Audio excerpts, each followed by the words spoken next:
사회이동, 사회계층 구조 예제 문제 해결해 보도록 하겠습니다. 예제 문제 1번.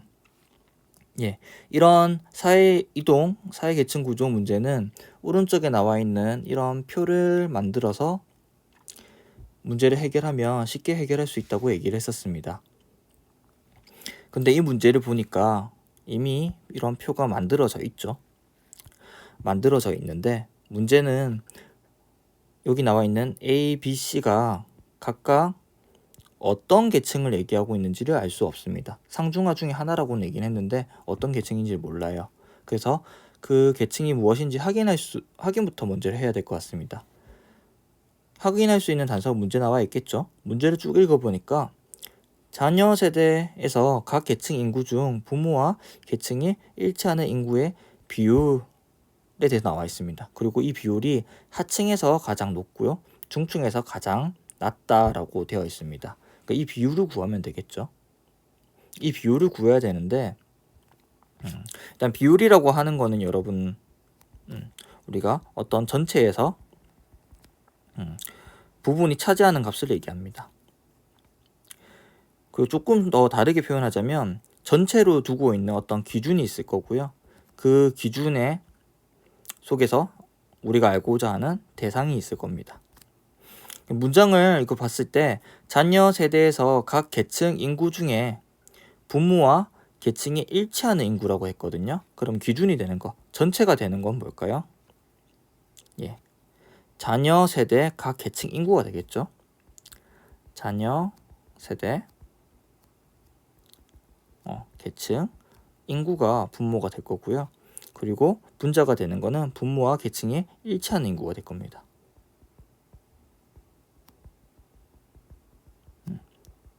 계층에 일치하는 인구가 될 겁니다. 자, 그러면 하나씩 한번 해봅시다. A 계층부터 해봅시다. A 계층의 자녀 계층 인구. 자, 여러분 봤을 때 A 계층의 자녀 인구는 이게 56일까요? 30일까요? 우리 이거 읽는 법은 자녀는 이렇게 가로로 적어놨죠. 자녀 A 계층은 30입니다. 30%. 그리고 부모와 이 A 계층 중에서 부모와 계층이 똑같은 거, 부모도 A고 자녀도 A인 경우 24%가 되겠죠. 24%가 되겠고요. 자, 그 다음에 B 계층. B 계층 같은 경우에는 자녀 B 계층이 50%가 되겠죠. 50분의. 그리고 자녀랑 부모 모두 B 계층인 경우가 20%입니다.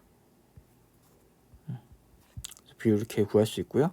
C 계층 같은 경우에는 자녀가 C 계층이 20%, 그리고 부모와 자녀가 모두 C인 경우가 10%.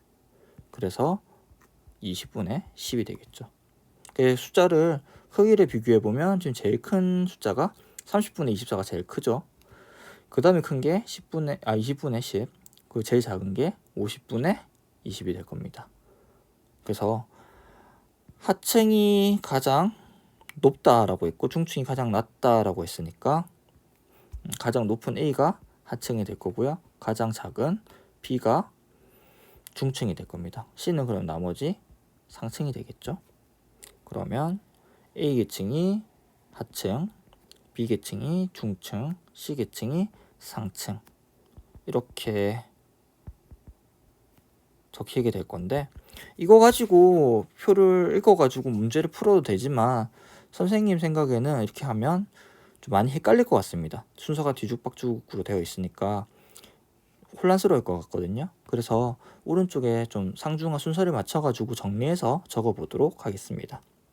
그래서 적어보면 먼저 부모 세대, 자녀 세대 모두 상인 경우, 상인 경우가 10%죠. 그리고 부모는 상인데 자녀는 자녀는 중인 경우, 부모 상, 자녀 중, 이렇게 되면 4%. 그리고 부모 상인데 자녀는 하인 경우 1%죠. 그리고 다 더하면 15%. 이런 식으로 찾아 적을 수 있습니다. 부모가 중이고 자녀가 상인 경우 4%, 부모가 중이고 자녀도 중인 경우 20%, 부모 중 자녀하 5%, 그리고 부모하 자녀상 6%, 부모하 자녀 중 26%, 둘 다 하가 24%. 다 더해주면 29, 56. 옆으로 다 더하면 20, 50, 30. 다 더하면 100. 표 완성시킬 수 있죠. 표가 완성되고 나면 밑에 선택지 확인하는 건 수월합니다. 하나씩 확인해 봅시다. 여기 문제 보시면 항상 여기 어떤 세대에서 얘기하는지 좀 주의해서 봐야 됩니다. 부모 세대에서 하층 비율이랑 상층 비율을 비교하고 있습니다. 자, 보니까 부모 세대면 이 아래쪽에 적혀 있죠.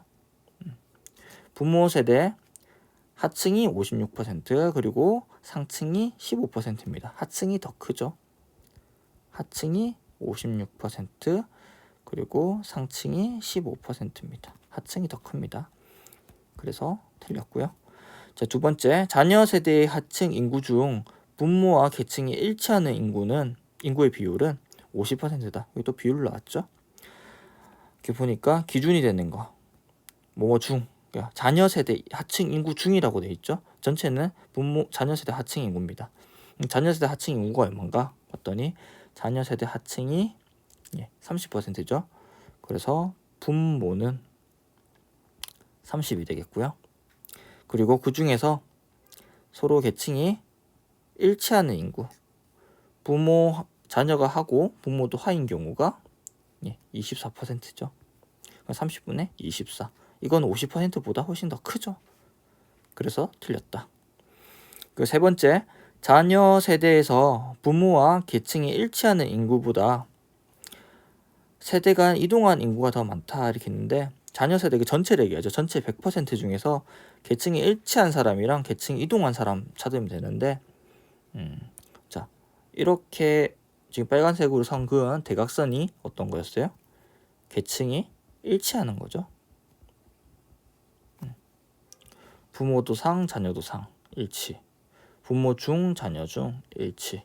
그 부모하, 자녀하, 일치. 이렇게 다 일치하는 경우가 3개였습니다. 일치하는 경우 다 더했더니 몇 %가 되냐면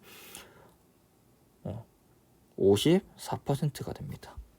자, 그러면 계층이 불일치하는 거는 얼마일까요? 전체 100%에서 일치하는 거 빼주면 되겠죠? 전체가 100%에서 계층 일치하는 거 54% 빼주면 불일치하는 거는 46%가 됩니다. 곧 계층이 이동한 거는 46%, 일치하는 거는 54%. 54% 계층 일치가 더 많죠? 그래서 세대 간 이동한 인구가 더 적습니다. 네 번째, 자녀 세대에서 세대 간 상승 이동한 인구가 세대 간 하강 이동한 인구보다 많다 이렇게 돼 있는데 세대 간 상승 이동한 인구랑 세대 간 하강 이동한 인구 구해야 되겠죠. 자, 계층 일치하는 이 대각선 위아래로 나누어 볼 수 있습니다. 이 위에 있는 3개 이거는 어떤 이동이죠? 보시면 부모가 중인데 자녀가 상이죠. 자녀가 더 높습니다. 그래서 상승이동이라는 걸 알 수 있습니다. 상승이동 이 3가지 경우 다 더하면 36%고요. 그리고 이 대각선 아래에 있는 3개 보시면 부모는 상인데 자녀가 중이에요. 자녀 지위가 더 내려갔죠. 하강이동입니다. 하강이동한 거는 다 더하니까 10%. 뭐가 더 많아요? 상승이동이 더 많습니다. 그래서 정답은 4번이 되겠죠. 자, 그 다음 5번째.